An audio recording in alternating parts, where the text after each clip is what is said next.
प्रभु यीशु के नाम में आज के बाइबल अध्ययन में आपका स्वागत करता हूं। मेरा विश्वास है कि आज भी प्रभु आपको आशीष देने जा रहा है। हम प्रार्थना करें। प्रेमी पिता परमेश्वर, आपको धन्यवाद आपके प्रेम, आपकी दया, आपकी करुणा के लिए, और आपका सामर्थी हाथ हमारे ऊपर सर्वदा बना हुआ है। इस बात के लिए हम स्वस्थ और सुरक्षित पाए जाते हैं। हम आपकी महिमा करते हैं। और आज भी आपने हमें एक चुनौतीपूर्ण विषय दिया है। मेरा आग्रह है कि जितने लोग हमारे इस कार्यक्रम से जुड़ेंगे उनके हृदयों में आप कार्य करें और वे विश्वास में दृढ़ होते चले जाएं। हर परिस्थिति पर, हर कठिनाई पर, विपरीत परिस्थितियों पर वे विजयी होते चले जाएं।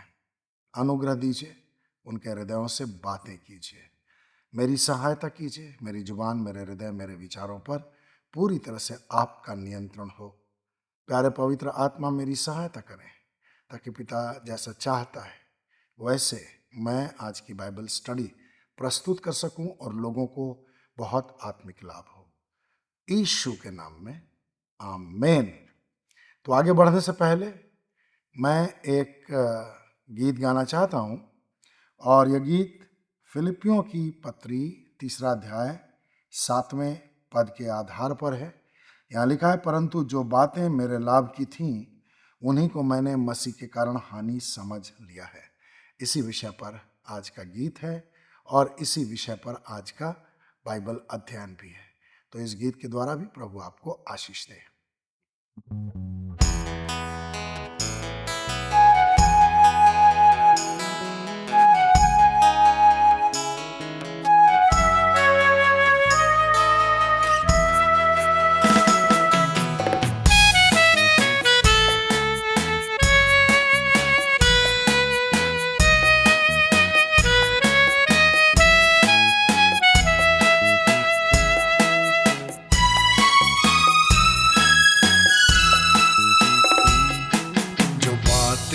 मेरे लाभ की थी उन्हें हानि समझ लिया है।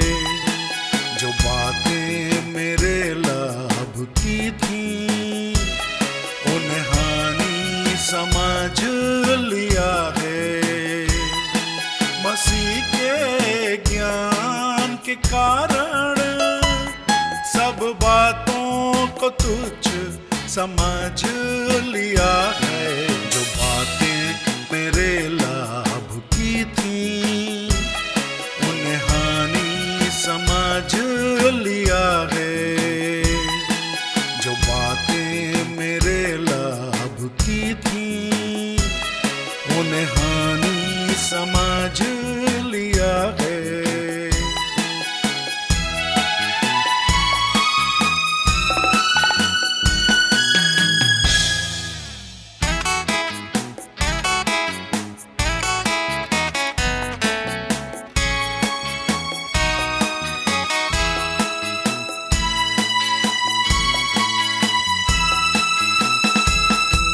जो बातें पीछे रह गई हैं उन्हें भूल कर बढ़ते ही जाना।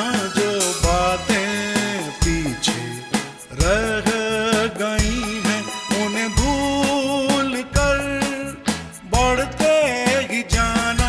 मुझे लक्ष्य की ओर दौड़ कर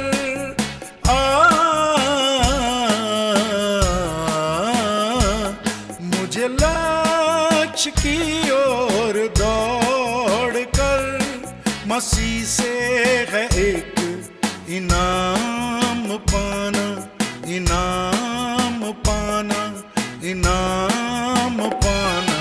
जो बातें मेरे लाभ की थी उन्हें हानि समझ लिया है। जो बातें मेरे लाभ की थी उन्हें हानि समझ लिया है।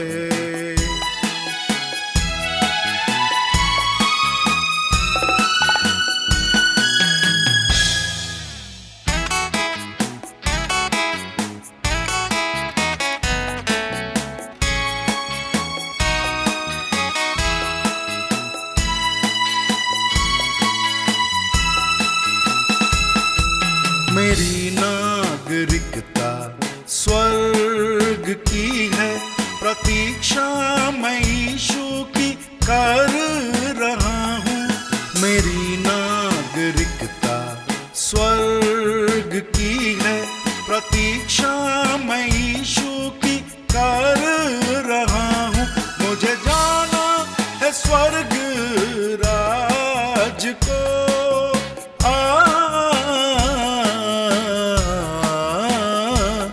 मुझे जाना है स्वर्ग राज को, तैयारी उसी की कर रहा हूँ, कर रहा हूँ, कर रहा हूँ। जो बातें मेरे लाभ की थी, उन्हें हानि समझ लिया है। जो बातें मेरे लाभ की थी, उन्हें हानि समझ लिया है।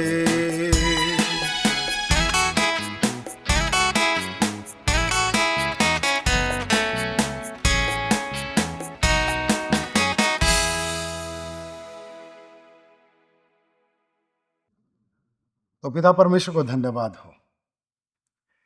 आज जो विषय हमें दिया गया है वह है लाभ और हानि का मसीही दृष्टिकोण।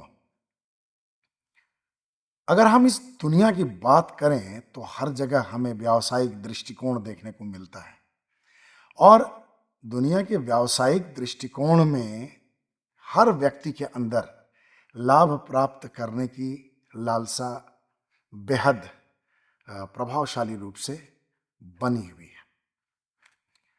कोई भी हम ऐसा काम नहीं करना चाहते जिससे हमें हानि हो। सांसारिक धन, सम्मान, ख्याति, शारीरिक सुख, आर्थिक, सामाजिक, राजनैतिक स्थिरता और समृद्धि की चाहत में आज बहुत से लोग जघन्य से जघन्य अपराध करने में भी पीछे नहीं है। थोड़ा सा लाभ के लिए किसी को भी हानि पहुंचाने की लालसा बहुत जबरदस्त तरीके से लोगों के हृदय में घर करती जा रही है। और जैसा कि प्रभु ने कहा है कि अधर्म के बढ़ने से बहुतों का प्रेम ठंडा होता जाएगा। तो जैसे जैसे हम लोग प्रभु यीशु मसीह के बादलों पर आने की ओर बढ़ते जा रहे हैं, हमारी ये जो मानवीय मानसिकता है वो और भी अधिक बिगड़ती चली जा रही है, और लोग अपने लाभ के लिए और ज़्यादा गलत काम करने के लिए उत्सुक रहते हैं, उत्साहित रहते हैं, एक दूसरे को भी उत्साहित करते हैं। लेकिन परमेश्वर का जो सिद्धांत है, जो प्रारंभिक काल में था, प्रेरित पौलुस के समय था, वही आज भी है। और इस बात को प्रेरित पौलुस ने पवित्र आत्मा की अगुवाई में हमसे इस प्रकार कहा है, जो फिलिपियों 3:7 में लिखा हुआ है। लेकिन मैं फिलिपियों 3:7 और 8 भी पढ़ना चाहता हूँ। यहाँ लिखा है, परंतु जो बातें मेरे लाभ की थीं उन्हीं को मैंने मसीह के कारण हानि समझ लिया है। इससे भी बढ़कर मैं अपने प्रभु यीशु मसीह के ज्ञान की श्रेष्ठता के कारण सब बातों को तुच्छ समझता हूँ, जिसके कारण मैंने सब वस्तुओं की हानि उठाई है और उन्हें कूड़ा समझता हूँ, जिससे मैं मसीह को प्राप्त करूं। तो परमेश्वर को बहुत बहुत धन्यवाद, जिस मार्ग से प्रेरित पौलुस गुजर करके आज स्वर्ग में परमेश्वर के साम्राज्य में इतने सम्मानित स्थान पर है, वही मार्ग हमारे लिए भी है।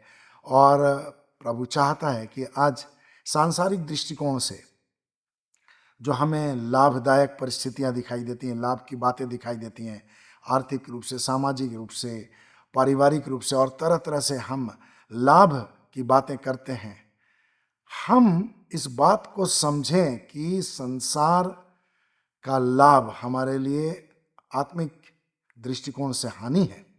और अगर सांसारिक दृष्टिकोण में हमें इसी प्रकार कोई हानि होती है, चाहे आर्थिक रूप से हानि हुई, शारीरिक रूप से हानि हुई, पारिवारिक या सामाजिक रूप से हमारे सम्मान को क्षति पहुंची, किसी भी प्रकार से हमें हानि उठानी पड़ी, तो वो हमारे लिए आत्मिक दृष्टिकोण से बहुत ही फायदेमंद है, हमारे लिए लाभ की बात है। और इसी बात को हम लोग 3 बातों के आधार पर समझने की कोशिश करेंगे कि आत्मिक दृष्टिकोण से लाभ और हानि का मसीही दृष्टिकोण क्या है, आत्मिक दृष्टिकोण से हमारे लिए वास्तविकता क्या है। पहली बात, मसीह के पीछे चलने पर मूल्य चुकाने का अर्थ क्या है। अब इस बात को समझने के लिए मैं आपको मत्ती रचित सुसमाचार अध्याय 19 में ले जाता हूं। और इस खंड को पहले भी हम लोगों ने देखा है, आपने व्यक्तिगत रूप से इसे कई बार पढ़ा भी होगा और कई स्थान पर प्रचार के दौरान यह उदाहरण भी आपके सामने लाया गया होगा। धनी व्यक्ति और प्रभु यीशु की जो मुलाकात होती है और दोनों के बीच में जो बातचीत होती है, उसको बहुत ही संक्षेप में मैं आपके सामने रखना चाहता हूं, क्योंकि प्रभु के पीछे चलने पर हमें मूल्य तो चुकाना ही पड़ेगा। तो जब प्रभु यीशु के पास एक धनी नवयुवक आया जिसके अंदर में एक प्रश्न था कि स्वर्ग राज्य कैसे प्राप्त किया जाए, और यही प्रश्न उसने प्रभु यीशु के सामने रखा। प्रभु यीशु ने बहुत सारी आज्ञाओं को उसके सामने रखा। उसने दावा किया कि मैं इनको बचपन से ही मानता आया हूं। और तब प्रभु ने उससे इस बात के विषय में बहुत ही गंभीरतापूर्वक इस बात को उसके सामने बहुत गंभीरतापूर्वक रखी कि जो धन तेरे पास है उसे बेच दे, कंगालों को दे दे, और तब मेरे पीछे हो लेना, तब तुझे स्वर्ग राज्य प्राप्त हो जाएगा। अब धनी व्यक्ति, वो धनी नवयुवक जो था, बहुत ही धनी था। अब उसे धन और प्रभु यीशु में से एक को चुनना था। उसने धन को चुन लिया। और आज वो कहां होगा, ये कल्पना आप कर सकते हैं। अगर उसने अपने जीवन काल के बाद बाकी समय में प्रभु यीशु को अपने व्यक्तिगत उद्धारकर्ता के रूप में नहीं ग्रहण किया होगा और धन के पीछे ही चलते हुए, यात्रा करते हुए, जीवन का सफर तय करते हुए उसने मृत्यु को अगर प्राप्त कर लिया होगा, तो आज वो कहाँ होगा। यह बात बहुत ही गंभीर है और हमें भी इस विषय में बहुत गंभीर होना चाहिए। तो जब वो चला गया तो प्रभु यीशु ने अपने शिष्यों से एक बहुत ही गंभीर बात कही, और इसे समझने के लिए हमें आत्मिक दृष्टिकोण अपनाना बहुत जरूरी है। प्रभु यीशु ने कहा, मत्ती 19, 23 और 24 में पढ़ना चाहता हूं। तब यीशु ने अपने चेलों से कहा, मैं तुमसे सच कहता हूं कि धनवान का स्वर्ग के राज्य में प्रवेश करना कठिन है। मैं तुमसे फिर कहता हूं, किसी धनवान का परमेश्वर के राज्य में प्रवेश करने की अपेक्षा ऊंट का सुई के छिद्र में से निकल जाना अधिक सरल है। प्रभु यीशु ने कितनी गंभीर बात कही। मानवीय दृष्टिकोण से अगर देखें तो सुई के छिद्र में एक धागा भी मुश्किल में जाता है, और जिसकी आंखें थोड़ी धुंधली हो जाए, उस व्यक्ति को, उस महिला को सुई के छिद्र में धागा डालने में काफी परेशानी होती है। लेकिन प्रभु यीशु ने इस छिद्र से प्रवेश करने के लिए जो तुलनात्मक दृष्टि हमारे सामने प्रस्तुत की, वो ऊंट को सामने रखकर किया। एक धनी व्यक्ति का स्वर्ग राज्य में प्रवेश करना इतना ही कठिन है। अब क्या यह आश्चर्यजनक नहीं है कि जो लोग विश्वासी होने का दावा करते हैं, और सामान्य विश्वासियों की बात छोड़ दीजिए, अगर आप राष्ट्रीय और अंतर्राष्ट्रीय स्तर पर देखें तो ऐसे बहुत सारे प्रचारक और मसीह सेवक आपको मिल जाएंगे जिनके प्रचार को सुनने पर आपको पता चलेगा कि उन्हें आत्माओं को बचाने से ज्यादा धन दान के रूप में प्राप्त करने की चिंता रहती है। और जो आत्मिक आशीषें हैं, आत्मिक धन है, प्रभु से अच्छे संबंध में जो आशीष है, उसके बदले सांसारिक रूप से जो आशीषें प्राप्त होती हैं या हो सकती हैं, उसके बारे में प्रचार करना ये लोग ज्यादा बेहतर समझते हैं। इसका मतलब क्या है? उनके अंदर में कहीं ना कहीं यह बात बहुत ज्यादा मजबूती से बैठी हुई है कि संसार का धन आत्मिक जीवन में प्रभु यीशु मसीह के पीछे चलते चलते भी बहुत जरूरी है। और संसार का धन आशीष के तौर पर परमेश्वर दे तो यह ज्यादा बेहतर बात है। आत्मिक आशीषों से ज्यादा जरूरी है कि हम सांसारिक आशीषें प्राप्त करें। बहुत सारे प्रचारक आज आप YouTube में भी सुन सकते हैं, और बहुत सारे प्रचारकों को आप सुसमाचार सभाओं में जाकर के सुन सकते हैं। वे दान के विषय में बहुत ज्यादा बातें कहते हैं। लोगों को दान देना चाहिए, लोगों को दान देना चाहिए। और बहुत सारे ऐसे सेवक हैं जो दान इसलिए लेते हैं लोगों से ताकि वे प्रभु के काम में तो लगाएं, लेकिन साथ ही साथ वे अपनी व्यक्तिगत जरूरतों को भी पूरा करें और अपनी सुख सुविधाओं के लिए भी बहुत सारा दान संग्रह करें, और बहुत आलीशान मकानों में रहें, और बहुत महंगी गाड़ियों में चलें। और अंतर्राष्ट्रीय स्तर पर तो बहुत सारे ऐसे प्रचारक हैं जो बहुत ही महंगे महंगे एरोप्लेन्स के लिए लोगों से दान देने की अपेक्षा करते हैं और उनको प्रेरित भी करते हैं। और ऐसे भी सेवक हैं जो समुद्र के बीच में रहना पसंद करते हैं, टापू उन्होंने खरीद रखे हैं। अब प्रभु के पीछे चलने के लिए इन सब की क्या जरूरत है मुझे मालूम नहीं, लेकिन हमारे लिए बहुत ही महत्वपूर्ण है इस बात को समझना कि हम जो प्रभु के पीछे चल रहे हैं, आत्मिक कारणों से चल रहे हैं, अनंत जीवन प्राप्त करने के लिए चल रहे हैं, या फिर सांसारिक रूप से आशीष प्राप्त करने के लिए चल रहे हैं। हम जो प्रार्थना करते हैं उसका आधार परमेश्वर पर विश्वास करना तो है, लेकिन हमारे विश्वास का क्षेत्र क्या है? सांसारिक रूप से हम धनी होते जाएं और बहुत अच्छा जीवन व्यतीत करें, या फिर हमारा विश्वास है कि हम परमेश्वर के साथ और अधिक करीब होते जाए, परमेश्वर के साथ और करीबी संबंध बनाते जाए, परमेश्वर के प्रति हमारे हृदय में और अधिक आदर सम्मान भरता चला जाए, हमारा जो शारीरिक स्वभाव है वो और अधिक कमजोर होता चला जाए, आत्मिक स्वभाव और अधिक बढ़ता चला जाए। तो हमारी प्रार्थना का विषय क्या है? हम कितनी प्रार्थनाएं सांसारिक आशीषों के लिए करते हैं और कितनी प्रार्थनाएं आत्माओं के बचाए जाने के लिए करते हैं और अपनी आत्मिक उन्नति के लिए करते हैं, अपनी आत्मिक समृद्धि के लिए करते हैं, और परमेश्वर के साथ अच्छे संबंध के लिए करते हैं। हमारे लिए इसे जानना बेहद जरूरी है। तो प्रभु यीशु के पास जो नवयुवक आया, उसके पास धन बहुत ज्यादा था।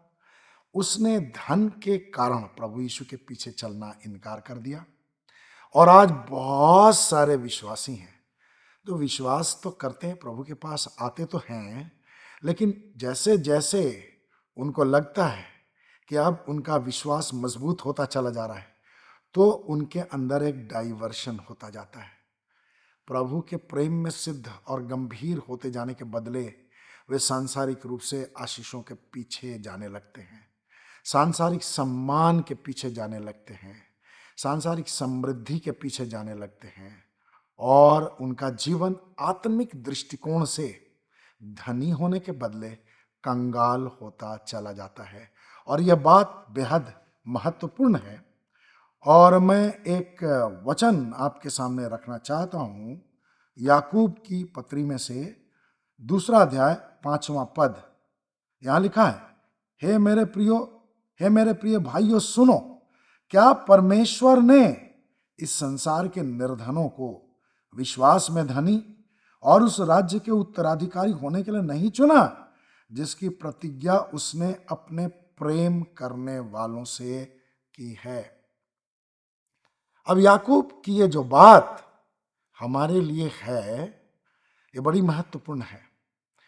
जब प्रभु यीशु के पीछे कोई आता है तो धीरे धीरे उसके अंदर में, अगर वो सावधान न रहे, प्रभु के प्रेम में दृढ़ होने की लालसा न रहे और परमेश्वर के वचन में गंभीर होने की लालसा उसके अंदर में न रहे, तो शैतान उसके अंदर धीरे धीरे एक ऐसा काम करता है कि वो प्रभु के वचन से हटने लगता है और संसार की बातें दबे पांव उसके अंदर प्रवेश करने लगती हैं और वो संसार के उन विश्वासियों को देखने लगता है जो बड़े धनी हैं, जो प्रचारक बहुत धनी हैं।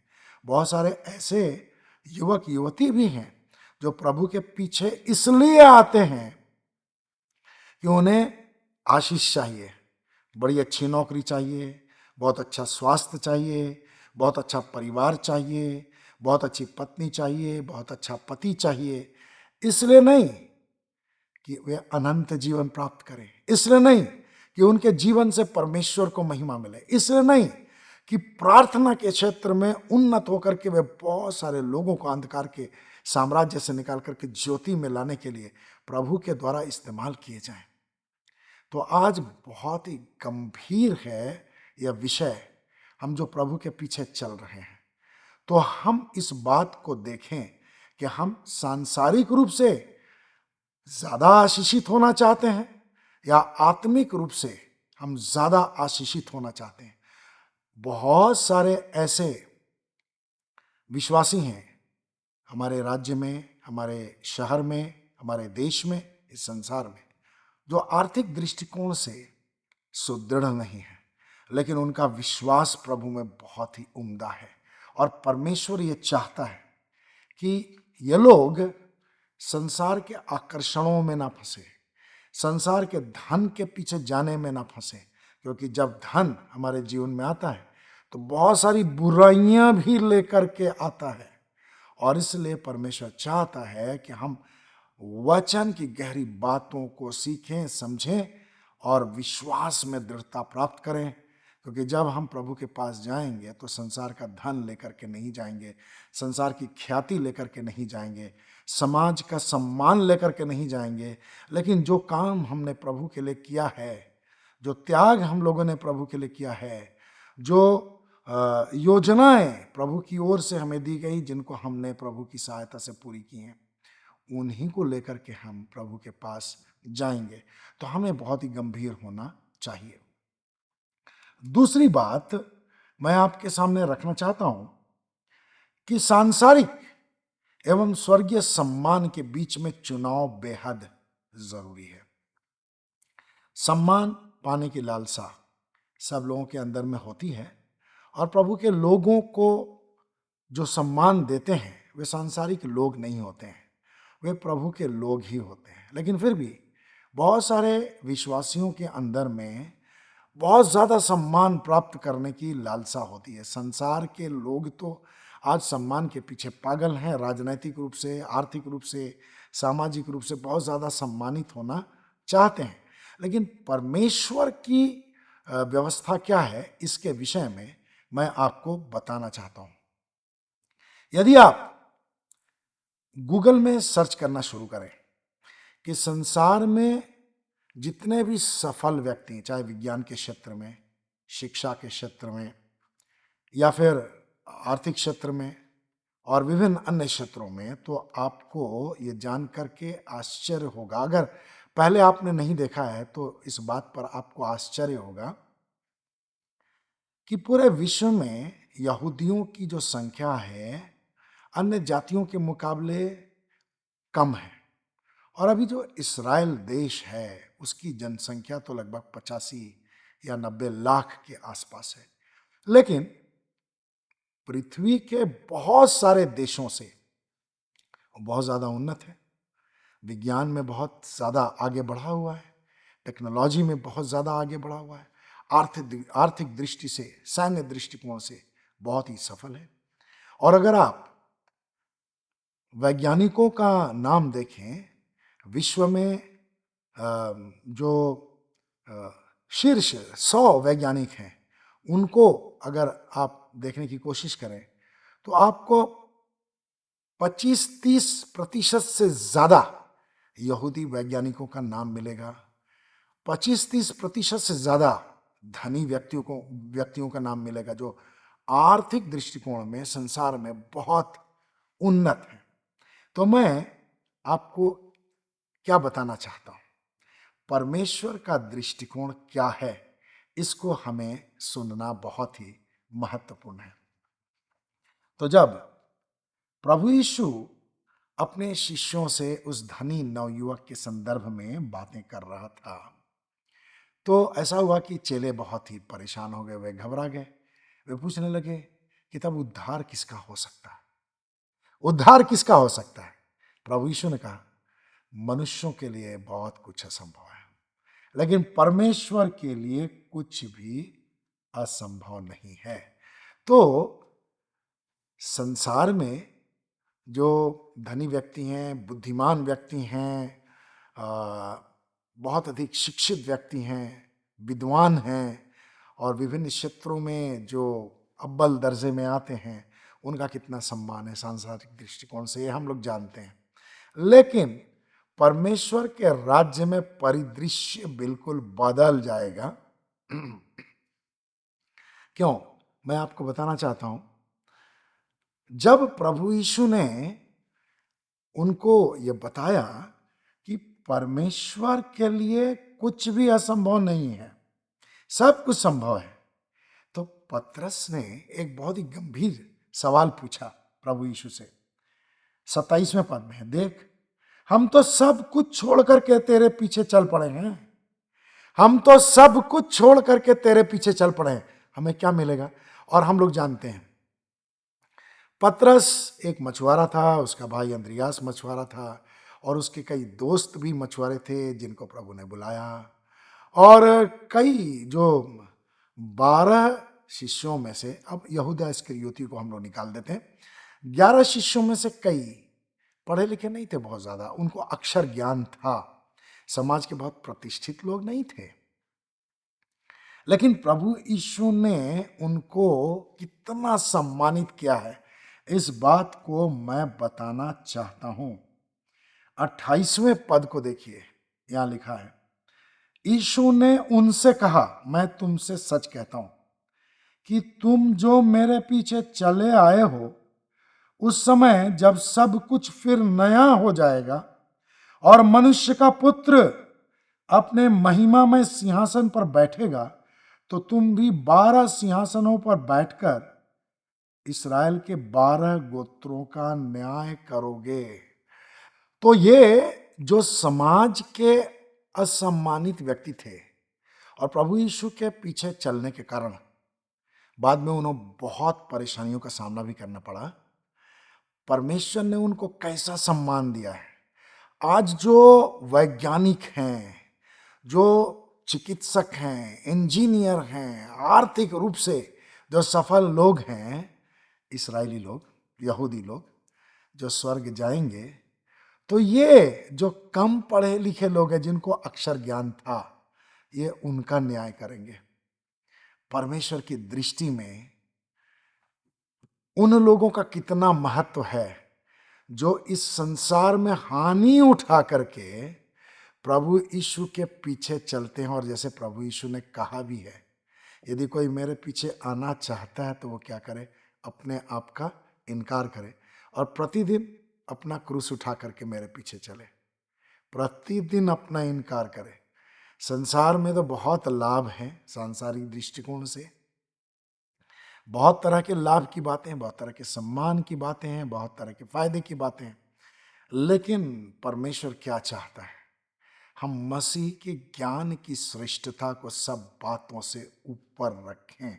और इसीलिए ये जो 12 शिष्य, यहूदा इस्करियोती के बदले जो मत्तियाह आया, संभवतः वो या फिर कुछ लोग ऐसा कहते हैं कि प्रेरित पौलुस सबसे ज़्यादा अच्छा रिप्लेसमेंट था यहूदा इस्करियोती का। वो इस्राएल के, यहूदा के, यहूदी गोत्रों के लोगों का न्याय करेंगे। 12 गोत्रों के जो लोग, जो प्रतिष्ठित व्यक्ति हैं, आज समाज में बहुत ही प्रतिष्ठित हैं, जब वे स्वर्ग जाएंगे, अगर वे स्वर्ग जाते हैं, तो उनका न्याय कौन करेगा?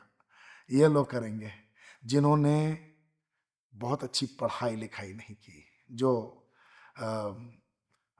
टैक्स कलेक्टर था और जो मछुआरा था। ऐसे लोग इन लोगों का न्याय करेंगे जो आज इतने सम्मानित है। तो परमेश्वर की दृष्टि किन लोगों पर है? प्रियो, मैं आपको उत्साहित करना चाहता हूं कि संसार का धन जरूरत के लिए जितना जरूरी है उतना तो हमें करना ही पड़ेगा।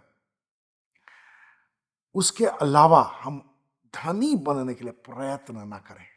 अगर आप सांसारिक दृष्टिकोण से कठिनाई से भरा जीवन जी रहे हैं तो आप बहुत ही आशीषित हैं। अगर आप प्रभु के साथ बहुत ही अच्छा संबंध बनाने की कोशिश में हैं, अगर आप समाज में बहुत सम्मान प्राप्त व्यक्ति हैं नहीं है, तो आपको अपने ऊपर दया करने की जरूरत नहीं कि मुझे थोड़ा सा सम्मान मिल जाता। अगर आप किसी भी तरह से हानि उठा करके या फिर आप किसी भी तरह से अपने आप को कम महसूस करते हो, दूसरे लोगों को ज़्यादा सफल देखते होंगे, आप अपने आप को असफल देखते होंगे। कई ऐसे विश्वासी हैं जो अपने आप पर दया करते हैं, दुखी रहते हैं, क्या सांसारिक लोग कितना सफल होते हैं और मुझे तो सफलता मिल ही नहीं रही। लेकिन जो आत्मिक जीवन है वो सांसारिक बुद्धि से समझ से देखा नहीं जा सकता कितना महत्वपूर्ण है। तो हमें प्रभु के पीछे चलना चाहिए, चाहे हानि उठानी पड़े।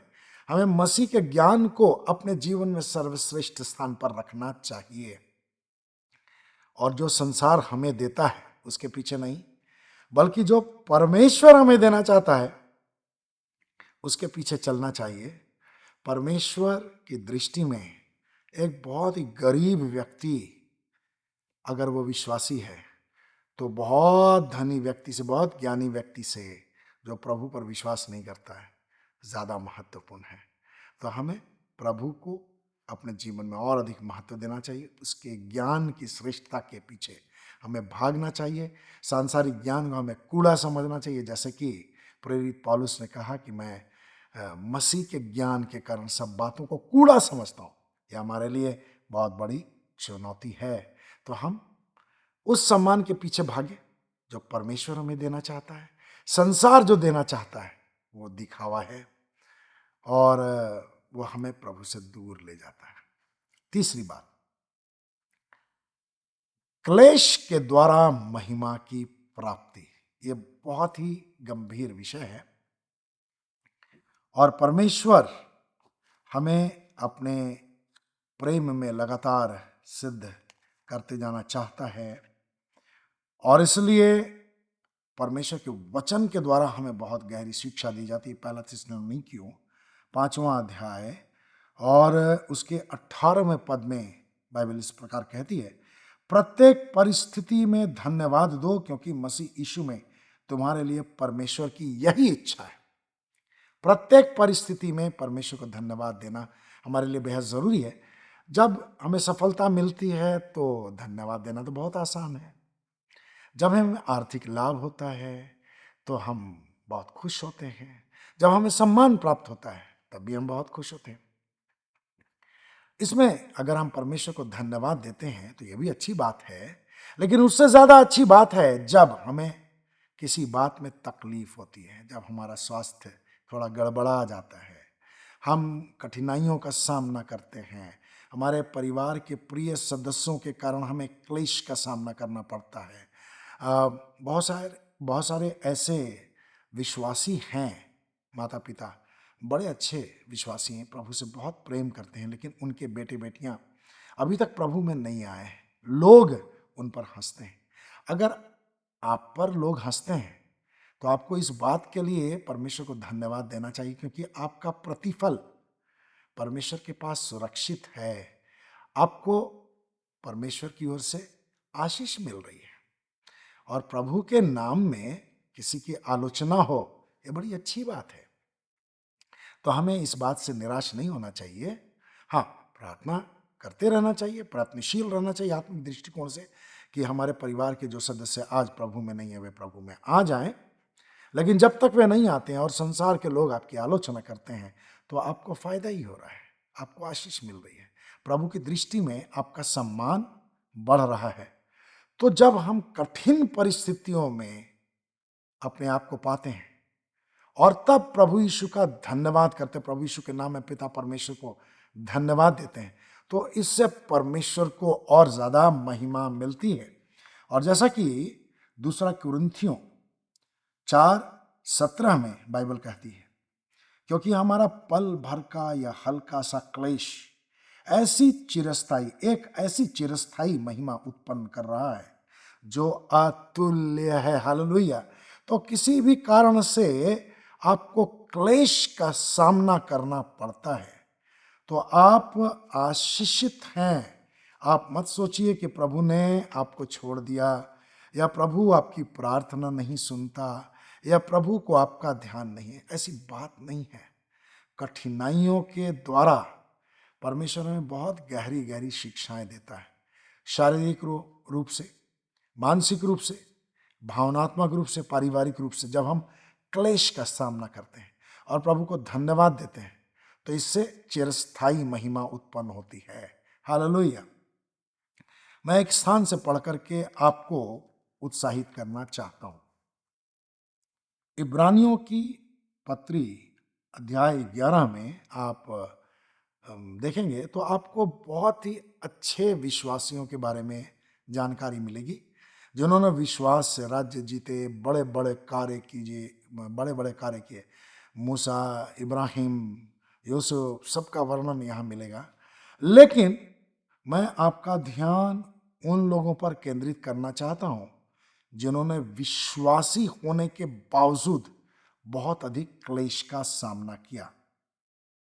मैं पढ़ना चाहता हूं इब्रानी 11:36 से लेकर के 38 पद तक। कई लोग ठट्ठों में उड़ाए जाने, कोड़े खाने, वरन बंधनों व कैद में पड़ने के द्वारा परखे गए। उनका पथराव हुआ, आरे से चीरकर उनके 2 टुकड़े कर दिए गए। उनकी परीक्षा की गई, तलवार के घाट उतारे गए। वे दरिद्रता, क्लेश और दुख भोगते हुए भेड़ और बकरियों की खाल पहने इधर उधर भटकते फिरे। संसार उनके योग्य नहीं था। वे रेगिस्तानों, पर्वतों, गुफाओं और पृथ्वी की दरारों में छिपते रहे। तो ऐसे लोग भी हैं जो प्रभु से प्रेम करते थे और इन्होंने प्रभु के प्रेम के कारण कितनी बड़ी कीमत चुकाई। संसार की दृष्टि में ये बेहद असफल थे, लेकिन परमेश्वर की दृष्टि में ये लोग बेहद सम्मानित थे। और प्रभु यीशु ने अपने शिष्यों से मत्ती 19:29 में कहा, प्रत्येक जिसने मेरे नाम के लिए घरों या भाइयों या बहनों या पिता या माता या बच्चों या खेतों को छोड़ दिया है, वह इससे कई गुना अधिक पाएगा और अनंत जीवन का उत्तराधिकारी होगा। हालेलुया। तो मैं आपको भी उत्साहित करता हूं, हानि सह करके घबराए नहीं, बल्कि आत्मिक लाभ के लिए और अधिक उत्साहित हो। हम प्रार्थना करें। पिता परमेश्वर, आज की बाइबल स्टडी के द्वारा बहुतों को आशीष मिले। मैं एक एक जन को आपके चरणों में लाता हूं और आपको सारा आदर सम्मान देता हूं। यीशु के नाम में आमीन।